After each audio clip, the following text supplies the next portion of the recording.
morning are saying that the Democrats' big hate crimes bill has taken a stunning turn. House Republicans reportedly tried to strip language from the bill. Well, it's not reportedly, they did. They tried to strip language from the bill that would have blocked pedophiles from getting special protections. In other words, the Republicans said, let's make sure that when we define hate crimes, we don't get pedophiles in there as well so that they get special protections. All of the Democrats voted against it. They blocked that effort. On the same day, the same committee slapped down special protections for American veterans. So the Democrats on this committee voted, essentially the charge is, to protect pedophiles, but not veterans.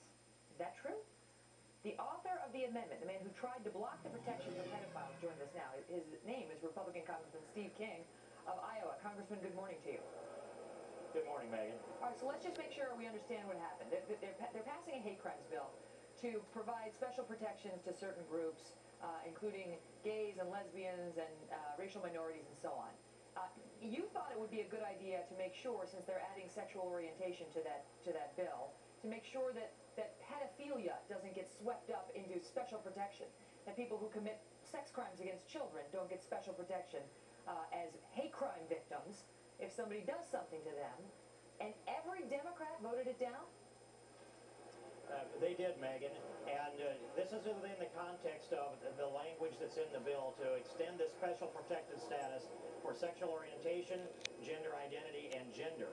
The definition for sexual orientation was defined by one of the principal authors, Tammy Baldwin of Madison, Wisconsin, as being either heterosexual or homosexual. Well, so within that definition, though, of sexual orientation by the American Psychological Association, you've got a whole list of proclivities. They call them paraphilias, and in that list, among them, are pedophiles. And so I don't want special protected status for a pedophile. When a regular person would get lesser protection under this law, they voted it down completely, and without, I don't think, a rational explanation as to why. But if they would have voted to exempt pedophiles from special protection, then they knew they would have been faced with the argument of what about all of the other proclivities that are listed in there. And I think that's the rationale. And by the way, this sets up sacred cows in this legislation, so some people are protected more than others in this society. Okay, but Tammy Baldwin, who you just mentioned, she came out and said, look, the reason we don't need this amendment to exclude pedophiles is they're already excluded. They're not covered by this legislation. And the reason she said they weren't covered is because she says this bill speaks to sexual orientation, be it heterosexual or homosexual, that is consensual. And pedophilia would not fall within that definition. So she thought you were basically grandstanding, and she also says she doesn't want pedophiles to be protected, but she thinks they're not, and so the amendment was not necessary. How do you respond to that?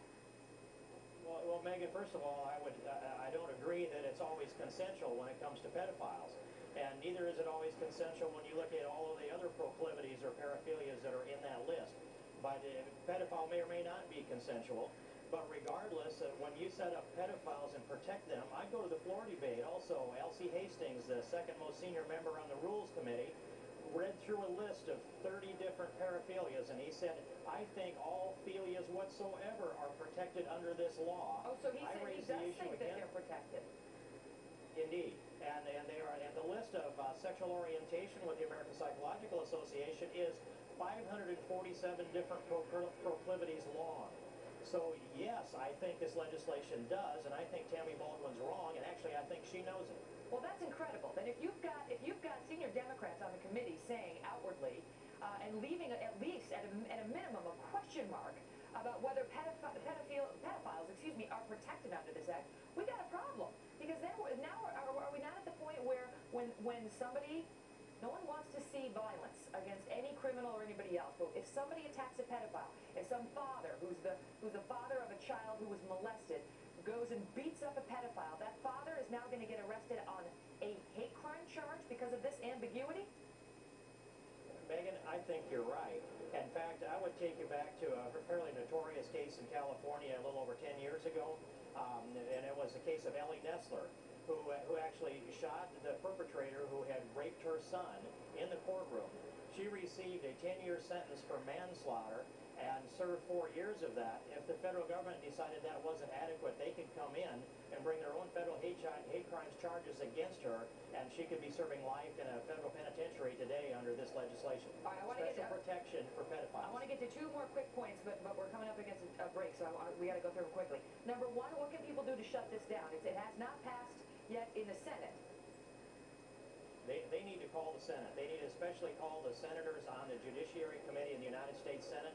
Give them a personal experience so that they know this isn't just an email that they can either delete or automatically respond to. And when that happens, when they understand America is outraged, you can bring about results in the United States Senate. It was proven under immigration. It needs to be proven here under hate crimes. And number two, I want to get you to weigh in real quickly on the denial, the Democrats' denial to provide special protection for our veterans. Now, the argument is you only provide special protection for groups that have been discriminated against consistently, pervasively for years, and while there have been some unfortunate incidents against veterans, it doesn't rise to that level. Your response to that? Well, that was the argument of Debbie Wasserman Schultz from Florida. But in the same committee, we have Congressman Louis Gohmert, who has, in the military, been spit upon back in the 70s. And we have a case of, in 2004 where there was a wounded Purple Heart veteran in Ohio who was attacked at a concert, a Toby Keith concert, who was wearing a shirt, Operation Iraqi Freedom, for the sake that he was a veteran and he was proud of what he had done. So this does happen.